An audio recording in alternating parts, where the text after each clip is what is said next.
साधारण आदमी की, एक साधारण व्यक्ति की असाधारण कहानी। अब हम थोड़ी बात करेंगे अनिल जी से कि उनकी जिंदगी में ऐसे कैसे मुकाम आए, जिनको कैसा संघर्ष किया जिससे वो ऊपर उठे और आगे बढ़े और आज जहां पर हैं वहां पर पहुंचे। अनिल जी, अनिल जी, हमने काफी सुना है आपके बारे में, आपने जो अचीव किया, लेकिन मैं शुरुआत करना चाहता हूं पटना से। पटना, जहां से मेरा ख्याल है सबसे बड़े उद्योगपति आप निकले हैं। पटना में जब आप बचपन में आपके परिवार के साथ, आपकी जिंदगी कैसी थी, कैसा था पटना में रहना, आपका पारिवारिक माहौल कैसा था? सबसे पहले तो मैं आप लोगों का बहुत शुक्रगुजार हूँ, आपने बुलाया। और मैं आप सब में यही देखता हूँ कि अपनी छवि देखता हूँ कि हर आदमी कुछ न कुछ आगे से आगे बढ़ के कर सकता है, और आप लोग बहुत आगे बढ़ें, अच्छा करें। आप लोगों के जो सपने हैं, आपके परिवार के जो सपने हैं, उनको पूरा करें। I am very please to be here.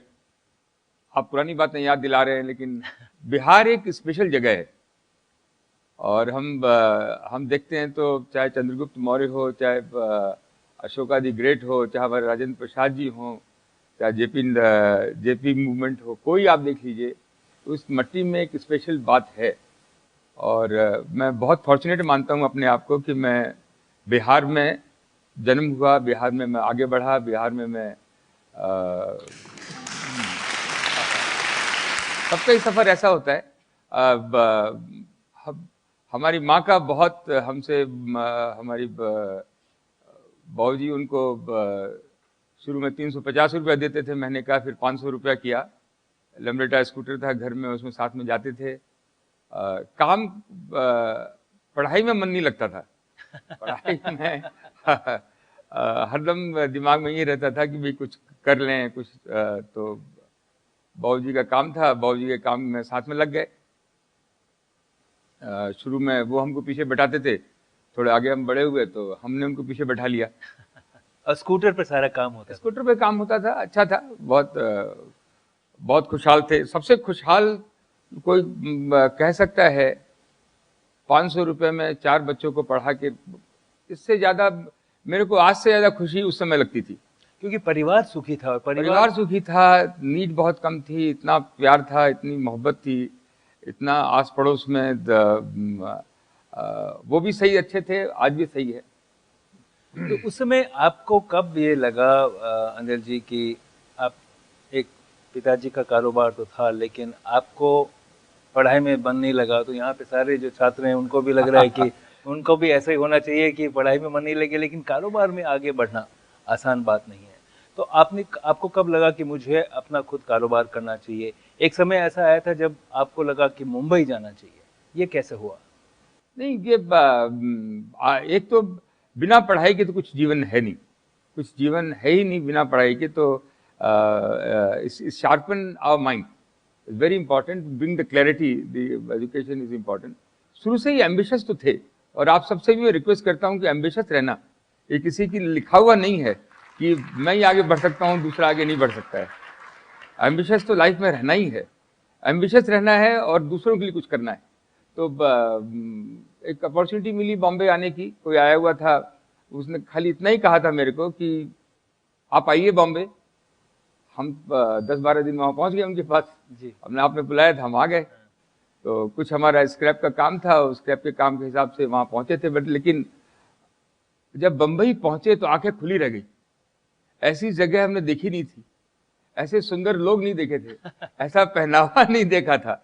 तो हमने कहा इस जगह से हम वापस नहीं जाएंगे, यहीं रहेंगे। अनिल जी, आपकी उम्र क्या थी और कौन सा साल था ये 76, 20 साल की उम्र होगी। कई लोगों को डर लगता है छोटे शहर से बड़े शहर में जाना, छोटे कारोबार से बड़ा कारोबार करना। आपने बॉम्बे में जाके एक फैक्ट्री भी ले ली, और उस समय भी आपकी उम्र 20-21 साल रही होगी। तो ये भी एक बहुत बड़ा कदम था, इसके लिए भी जिगर चाहिए।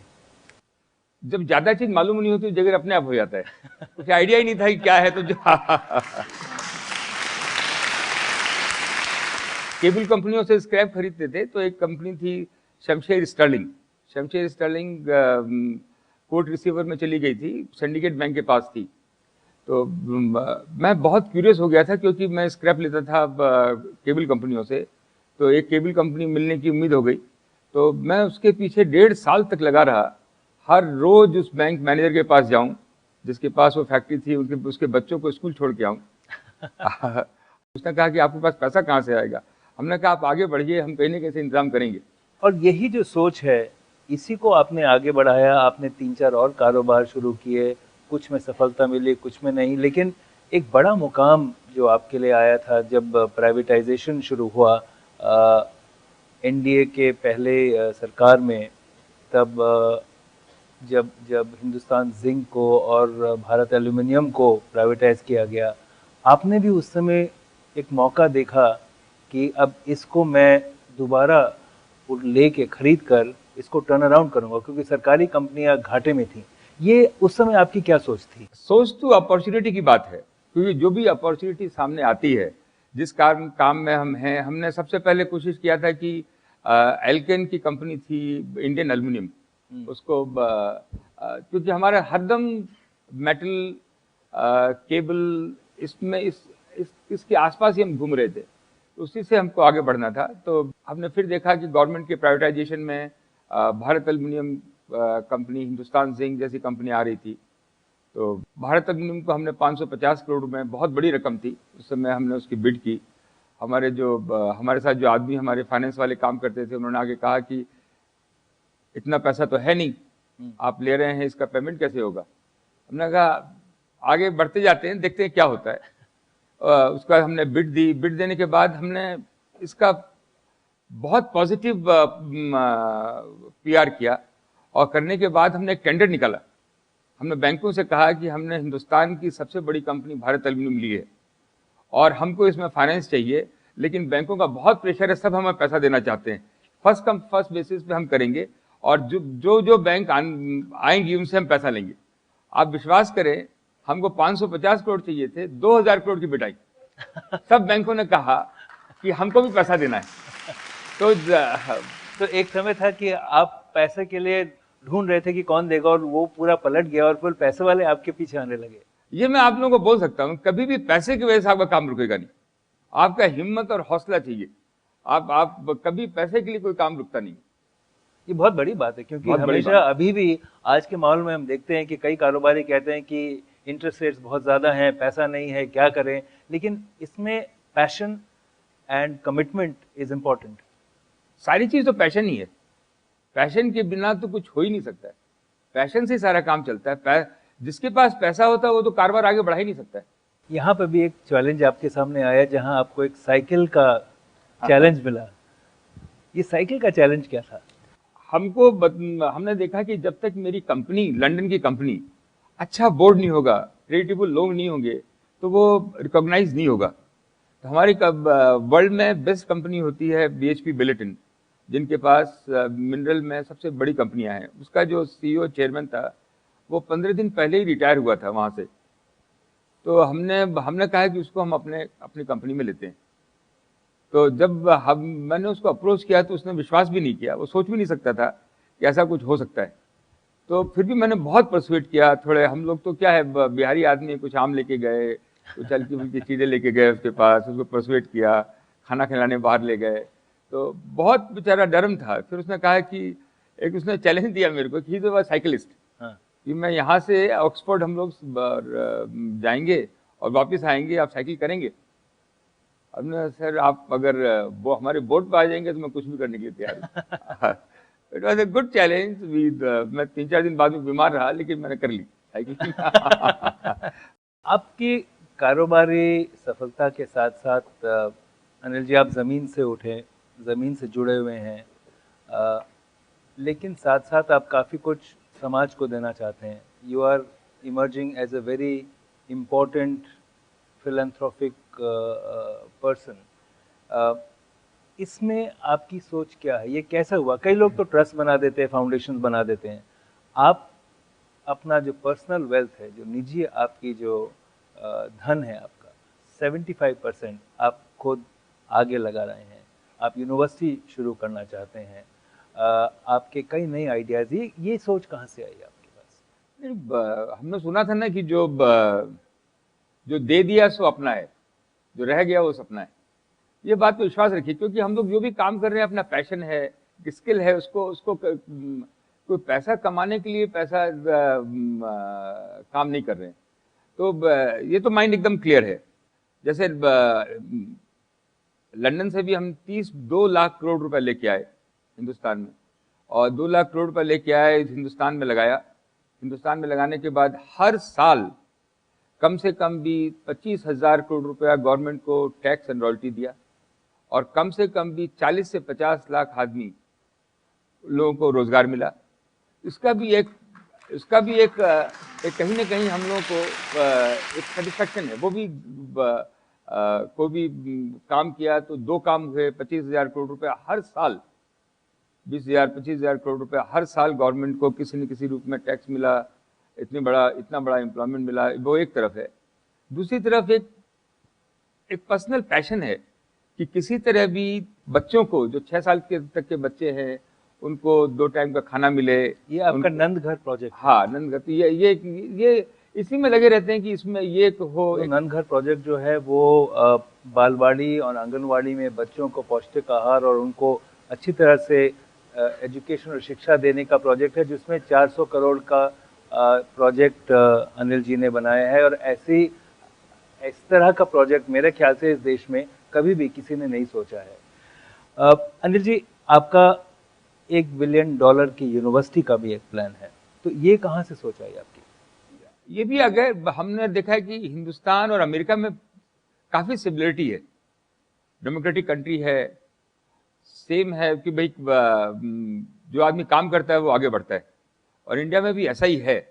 तो और ये चीज जो आज अमेरिका आगे बढ़ा, तो मैंने बहुत सोचा क्यों इतना आगे बढ़ा। वो चाहे उनके पॉलिटिकल साइंस हो, चाहे उनके रिसर्च एंड डेवलपमेंट हो, चाहे उनके लिबरल आर्ट्स हो, ये सारे आए कहाँ से? ये सारे आए उनके यूनिवर्सिटी से। यूनिवर्सिटीज में जो उनकी जो थिंक टैंक है, वो सोचती है कि कैसे देश आगे बढ़ सकता है, कैसे दुनिया से हम आगे बढ़ सकते हैं, हम क्या कर सकते हैं ह्यूमैनिटी के लिए, बिजनेस के लिए। ये जो काया, और 30-40 यूनिवर्सिटीज जो यूएस में है, वो सब is not govern by the government, is all by some individual has made this university. So this all thought कि भी अगर हिंदुस्तान में भी एक बॉस्टन जैसा शहर एजुकेशन सिटी बने, और जिसमें कि मेरा थ्रस्ट 2-3 चीजों में बहुत रहता था। एक तो liberal arts, 25% population of America has been diverted for liberal arts. हमारे यहाँ तबला बजाना, बांसुरी बजाना खराब मानते हैं, बट वो लाइवलीहुड है। वो उसमें 25% मेन स्ट्रीम से डाइवर्ट हो गई। Research and development is very important to the university. Also हमने देखा कि अगर यूनिवर्सिटी के साथ में एग्जीबिशन सेंटर बहुत इंपॉर्टेंट है। एग्जीबिशन सेंटर अगर लग जाए तो स्टूडेंट्स को काम मिले। तो वो देखकर हमने उड़ीसा में एक प्रोजेक्ट सिटी के हिसाब से बनाया है। होपफुली नेक्स्ट ईयर से प्रोजेक्ट स्टार्ट होगा। मेरी यही इच्छा है कि मेरा जितना भी मैं कमा सकता हूँ वो कमाऊँ, और कमा के अपने टाइम में अगर ये यूनिवर्सिटी बन जाए, और 6 करोड़ बच्चे हिंदुस्तान में हैं जिनको कि 6 साल की उम्र के हैं, उनको सबको, और अफ्रीका में बहुत मेरा मन रहता है। अफ्रीका में अगर ये दोनों काम हो जाए तो अनिल जी, आप इतना कर रहे हैं अपने कंपनी के द्वारा, अलग अलग कंपनियों के द्वारा आपने 80,000 लोगों को डायरेक्ट एम्प्लॉयमेंट दिया हुआ है। इनडायरेक्ट एम्प्लॉयमेंट तो और भी ज़्यादा होगा, लेकिन इसके बाद भी लोग आपके बारे में कुछ अगर कहते हैं तो आपको कैसा लगता है? एक तो होती है गन, और एक होता है मशीन गन। मशीन गन में आप बुलेट नहीं गिनते हैं, सारी बुलेटें बस वो आपको, तो आप अपना एम लेके चलिए। हाँ, वो आप अपना एम लेके चलिए, आपको जो करना है, आपका इंटेंशन सही होना चाहिए। ये तो किसी हालत में हो ही नहीं सकता है कि आप 100% आपको, और आपको स्टाम्प लेने की जरूरत क्या है? आपका मन का स्टाम्प है, आपके माता पिता का स्टाम्प है, आपके लोगों का स्टाम्प है, आपके जो इनकम टैक्स देते हैं उसका स्टाम्प है, आपके लोगों का। तो अब एक हालांकि ऐसा बोलना नहीं चाहिए, बट फिर भी बोलते हैं कि जब हाथी चलते हैं तो और कुछ लोग तो भौंकते ही हैं, उसका तो उपाय नहीं है। अनिल जी, आपकी जिंदगी और आपका पारिवारिक जीवन कैसे बदला है? बॉम्बे में स्ट्रगल कर रहे थे, मेरे 1 साल का बेटा था, बहुत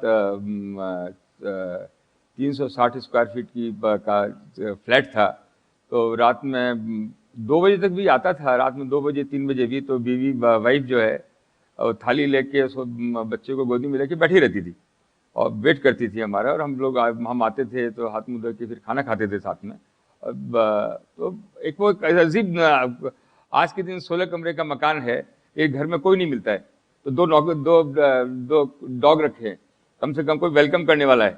तो ऐसा नहीं कोई प्यार कम हुआ है, सर्कमस्टांसेस सिचुएशन चेंज हो जाती हैं।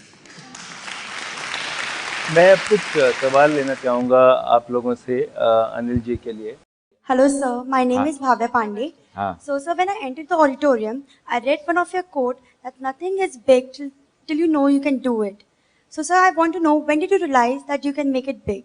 जैसे ही आप घर से बाहर निकलेंगे तो आपको लगेगा आप बहुत छोटे हैं। आप जिस दायरे में रहते हैं वहाँ हरदम लगेगा कि आप बहुत बड़े हैं।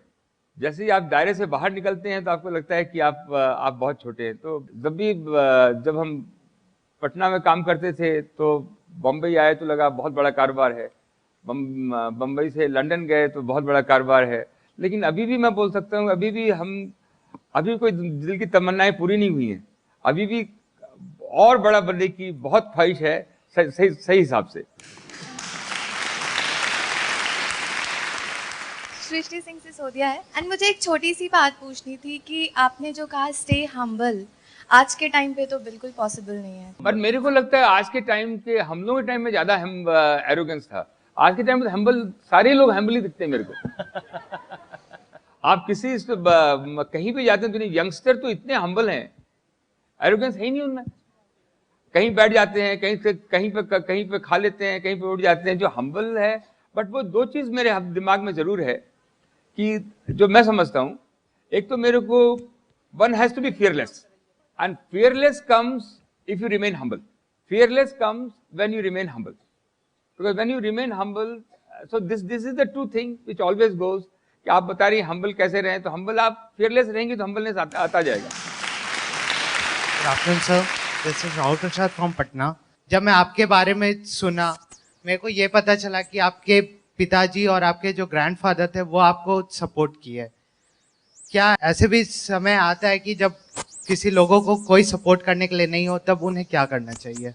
तब और आगे बढ़ते हैं। मछली जो है पानी बहाव के अगेंस्ट चलती है, तो आप अपने आप पे कॉन्फिडेंस रखें। तो लीडर जो है पीछे मुड़ के देखता नहीं है, लोग आगे पीछे आगे आते जाते हैं।